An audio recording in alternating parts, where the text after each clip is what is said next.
Ada za shule. Lakini kabla hatujaangazia ada ya shule, tuelekee katika kaunti ya Nakuru ambako awali tuliungana naye mwandishi wetu wa habari Mike Chalo ambaye alikuwa katika shule moja huko Nakuru ambapo mlinzi aliuawa na mwili wake kutupwa katika mojawapo ya darasa huko Nakuru. Labda Mike Chalo, iwapo sasa unanipata, hali iko vipi hapo Nakuru? Labda ni kipi ambacho tunajua hadi kufikia sasa kufuatia kifo cha mlinzi huyo wa shuleni? Naam, asante sana Kilemi. Kweli kabisa, awali tulikuwa katika shule ya msingi ya Rambe Khalsa upande wa Nakuru Mashariki ambapo mlinzi alipatikana asubuhi akiwa ameuliwa, na hivyo basi ikafuatia shule kuweza kufungwa, na hivyo basi kikubwa zaidi ni wazazi walisalia wakilalamika kuwa wakilalamikia ama wakikashifu bodi ya shule ile, wakisema kuwa ni vipi shule kubwa kama ile iweze kuwa na mlinzi mmoja, na hivyo basi wakaweza kushinikiza shule ziweze kuwekwa kamera za CCTV sawa na walinzi katika shule mbalimbali waweze kuongezwa. Lakini kwa sasa Kilemi, ni ruhusu tuweze kuzamia mada, na Januari imeweza kufika na walimu sawa na wazazi wanaendelea kujiandaa katika muhula huu wa kwanza, na shamra zinaendelea. Maduka mbalimbali ya vitabu na sare yamefurika hapa katika jiji la Nakuru, wazazi wakiendelea kusakasaka na kuwanunulia wanao vitabu.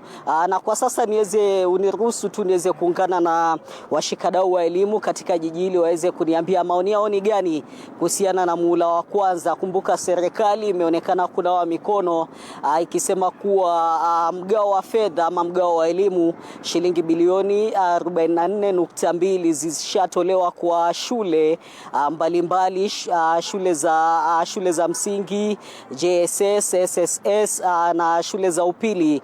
Na hivyo basi mpira upo katika mikononi mwa walimu wakuu katika matumizi ya fedha zile katika muhula wa kwanza. Nikianza na wewe, pengine serikali imeshatoa mgao wa elimu bilioni 44.2 paka sasa katika shule mbalimbali. Paka sasa mpira uko kwa walimu wakuu na bodi za shule kuweza kukimu shule fedha zile katika mahitaji mbalimbali ya shule. Maoni yako ni gani katika matumizi ya fedha hizi katika shule mbalimbali? Mimi kwa jina ni Karanja, ambaye ni kiongozi katika Roda Ward. Na mimi nasema hivi, wacha niongee kwa Kiswahili sababu sitaki kutumia Kiingereza leo. Mimi nasema hivi, serikali kweli imeleta pesa, na pesa za mgao zimefika shuleni, and I want to put it clear, zilifika kabla za shule kufunguliwa. Najua hayo yote, ningetaka kusema ya kwamba wazazi wanaibiwa peupe na walimu wakuu wa shule za msingi. Unamaanisha nini ukisema hivyo? Nasema hivi kwa sababu hizi pesa zimekuja.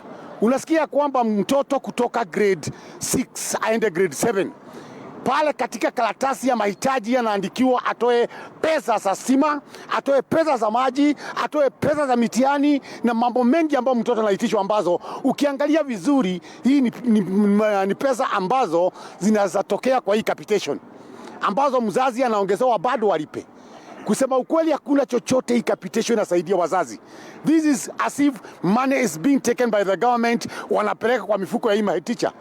This is what is happening. Na mimi nataka kusema iskando na hayo, I want huyu ambaye anaitwa huyu governor wetu wa Nakuru County, Susan Kihika, elewa, nasari zote za hapa Nakuru City zote zinalipishwa fees, kinyume na kile ambao unasema ya kwamba county government imesimamia masomo. Mimi nasema hapana peupe, na ningetaka hawa washikadau ambao ni maofisa kama vile county director education waingie kwa kila shule kwa hii seti, wakiwa na timu tofauti, zingine zipitia upande wa east kama 5, zingine upande wa west kama 5, na wahakikishe ya kwamba wazazi wote kuanzia PP1 PP2 wameitwa shuleni ili waulize maswali moja kwa moja. Mambo ya kuweka wanakamati ati tunaenda shule tumeongea na wanakamati wa walimu na kuambia this one is going, hii ndio ambayo inaongeza wizi kabisa katika shule. Pengine kipi kifanywe na wakulaumiwa ni nani? Kamati za shule ama walimu wakuu? Kusema ukweli kabisa, wote ni wakulaumiwa. Me, I cannot spare anybody there. Sababu hao wanakamati lazima wanakula fungu la 10 kutoka pale kwa zile pesa. That one I'm cock sure wanakuraga. Kwa sababu last time wakati timu ilitoka Jogoo House ilikuja, na hiyo timu kutoka Jogoo House ilikuja ikasema tunataka teacher tukute wanakamati huko. Wale wanakamati waliwatupisha mbao wazazi wenyewe from the horse's mouth. Na hizi baadhi ya hizi pesa ambazo ningetaka CS wa education ajue, kama pesa mtoto akiingia start 1 hapa imekuwa the least paid is 5,000 shillings, and these are the other schools now in the outskirts of Nakuru City.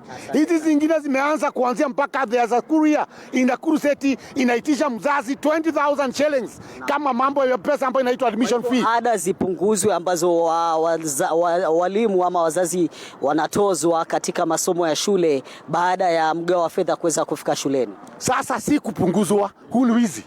Point blank ni wizi. Asante. Na wizi usimamishwe. Thank you very much. Asante sana. Pengine ni vipi elimu inaweza kuboreshwa hapa nchini katika muhula huu wa kwanza?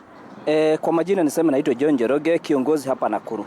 Kwa kweli kabisa ukiangalia wazazi wote wa shule za msingi na wale wa chekechea wanaumia. Kwa sababu hii mambo ya capitation ni kama ndio imekuwa uragai kwa wananchi wa kawaida. Unapata ya kwamba hiyo capitation ambayo inaambiwa imetumwa kwa shule, bado mzazi anaambiwa kuna budget ambayo ingine inahitajika. Ukiangalia kama hao wenye wana join junior secondary, hao nao ni wameumia kabisa. Ukiangalia kama saa hii hapa ni laini wazazi wanapanga. Ukiangalia kwa ile orodha ambaye mzazi amepewa ya zile vitu zinahitajika za shule, wamewekewa vitu mingi ambazo hata mzazi anashindwa kugharamika, na ile hali ni kuingiza mtoto kidato cha kwanza. Asante sana. Asante sana. Kilemi, ndio maoni hayo ya wazazi na washikadau mbalimbali wa elimu hapa katika jiji la Nakuru. Na upande wangu wa kushoto ni laini ambazo naziona ni baadhi ya wazazi ambao wamepanga laini, si laini ya kupiga kura wala kwenda kuchukua chakula. Ni wazazi wanaoelekea katika maduka ya vitabu na maduka ya sare katika shamra za muhula huu wa kwanza kuweza kununua baadhi tu ya stakabadhi ama walizoandikiwa ambazo zinahitajika katika shule mbalimbali. Sitaki kuongeza lolote kwako studioni, Kilemi. Naam, ni maoni ya wazazi kutoka kaunti hiyo ya Nakuru kuhusiana na mada yetu ya leo ya muhula wa kwanza wa masomo na jinsi ambavyo wamejitayarisha kwa muhula huu wa kwanza. Maoni tofauti tu hapo kuhusiana na hali halisi na hususan kutokana na kugharamika ambako wazazi wengi wanagharamika na ambao umetajwa kuwaumiza kidogo. Tuelekea Mombasa sasa.